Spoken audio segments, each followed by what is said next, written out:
Guest is a prominent Florida Democrat voicing strong opposition to the moment that we just showed you during the president's address. He posted on X, quoting here, "To the Democrats in Congress who couldn't stand to applaud a 13-year-old boy who survived brain cancer, shame on you." Jason Pizzo is the Florida State Senate's minority leader. He joins me now. State Senator, great to have you on the show. I mean, if you want to expound on that a little bit, it really was. John Fetterman pointed to it. I mean, as a 13-year-old kid, what's the harm in standing up? It's not like it's a partisan issue. What's the harm in standing up and applauding? None whatsoever. And Trace, thanks for having me on. It goes to show you that, especially from a national level, Democrats have really just lost their course, if they had any at all. Listen, my son reported to Parris Island to be a United States Marine last week, so it touches me to see the kid accepted to West Point. My other son wants to be a law enforcement officer, so capturing a terrorist who killed an American. And I'm a former prosecutor, so I don't know where they're going, but they're certainly not the grown-ups of the room. Yeah. Meantime, there was a lot of attention being placed on something that the former VP candidate Tim Walz said when he was asked this question on CNN. Watch. Sir, who do you think the leader of the Democratic Party is right now?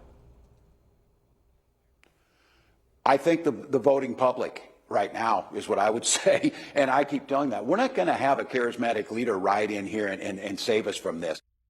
I mean, for all intents and purposes, he kind of got stumped. He didn't really have an answer. Do you have an answer to that? Do you know, is it readily obvious to you who the leader of the Democratic Party is right now?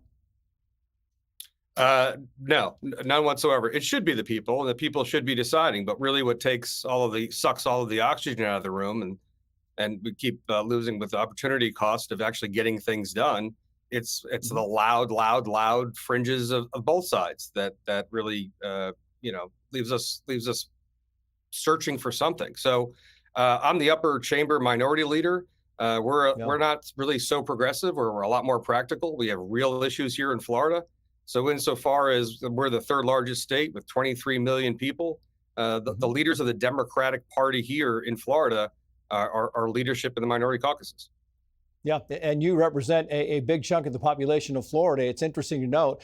Byron Donalds, of course, has announced that he is running for governor of Florida. You have hinted at the possibility of running. You term out in 2027. Have you thought more about this? Are you running for governor? Are you at least plotting to go in that direction?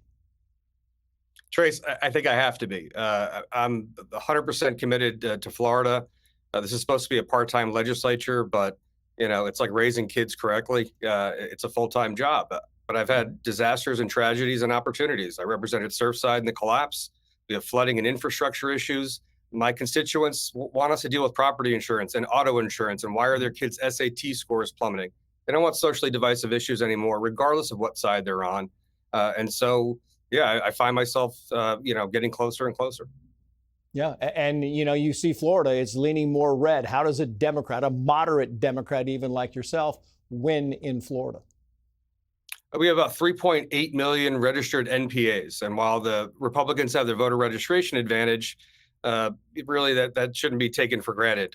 Democrats had several 100,000 voter registration advantage, but we haven't had the governor's mansion in about 30 years.